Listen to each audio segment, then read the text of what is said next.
Shalom, shalom. Namshukuru Mungu kwa matendo makuu aliyonitendea. Ndio. Nilimleta mtoto wangu hapa siku ya Ijumaa. Ndio. Kwa ajili ya maombezi. Kwa kweli namshukuru Mungu alipokuwa anapata maombezi. Hiyo mtumishi kumshika hivi akatoroka akaondoka. Lakini sikukata tamaa kumwomba Mungu. Ndio. Kwa kweli nilihudhuria, maana nilimshukuru Mungu, nilikuta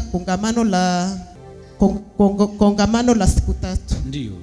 Nikamwomba Mungu ili nihudhurie ili mtoto wangu aweze kurejeshwa nyumbani. Kwa kweli nimemshukuru Mungu kwa kuomba, kwa kusali. Mtoto amerejea nyumbani jana.